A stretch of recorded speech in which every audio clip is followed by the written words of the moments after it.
ঢাকার ধামরাইয়ে ভোগান্তি কমাতে পুরনো ব্রিজ ভেঙে নতুন ব্রিজ নির্মাণ শুরু হওয়ায় বেড়েছে দুর্ভোগ। কাজ ফেলে পালিয়েছেন ঠিকাদার। নতুন ঠিকাদারের কাজও চলছে কচ্ছপ গতিতে। ৩ বছর ধরে চরম ভোগান্তি পোহাতে হচ্ছে বাসিন্দাদের। প্রতিনিধি মোহাম্মদ রাসেল হোসেনের পাঠানো তথ্য ও ভিডিও চিত্রে বিস্তারিত ডেস্ক রিপোর্টে।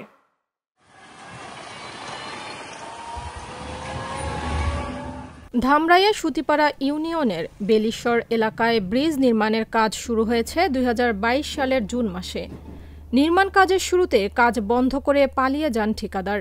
পুনরায় কাজ শুরু হয় ২০২৪ সালের ৫ ডিসেম্বরে। কাজ পায় ঠিকাদারি প্রতিষ্ঠান মেসার্স প্রিন্স এন্টারপ্রাইজ। তবে কাজের ধীর গতির কারণে ভোগান্তি বেড়েছে স্থানীয়দের। আমাদের সমস্যা আজকে ৩-৪ বছর ধরে এখানে পড়ে রয়েছে, কোনো কাজ কাম করে না, অর্ধেক করে না। বৃষ্টি আসলে এদিকে খুবই ভয়াবহ অবস্থা হয়ে যায়।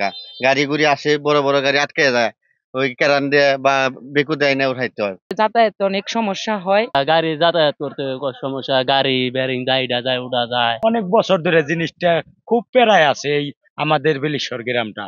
চলতি বছরের জুলাই মাসে ঠিকাদার ১ মাসের মধ্যে নির্মাণ কাজ শেষ করার কথা বললেও এখনো চলাচলের উপযোগী হয়নি ব্রিজটি।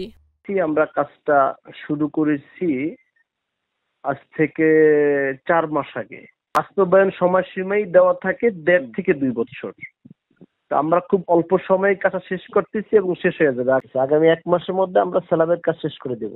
এদিকে দ্রুত নির্মাণ কাজ শেষ করে ডিসেম্বরে যান চলাচল শুরু করা যাবে বলে জানান উপজেলা প্রকৌশলী। বর্তমানে কাজটি হচ্ছে মেসার্স প্রিন্স এন্টারপ্রাইজ কাজটি করছে, যেটা আমরা চুক্তি করেছি ডিসেম্বরের ২৪ ডিসেম্বর। কাজটি বর্তমানে চলমান রয়েছে। এটা বর্তমান অগ্রগতি প্রায় 60% এবং হচ্ছে কাজটি শেষ হবে আশা রাখছি ডিসেম্বর ২৫-এর মধ্যে কাজটি শেষ হবে, যেটা তার নির্ধারিত সময়।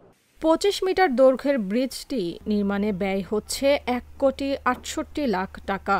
মানুষের দুর্ভোগ লাঘবে দ্রুত সময়ের মধ্যে ব্রিজটি নির্মাণ করার দাবি স্থানীয়দের।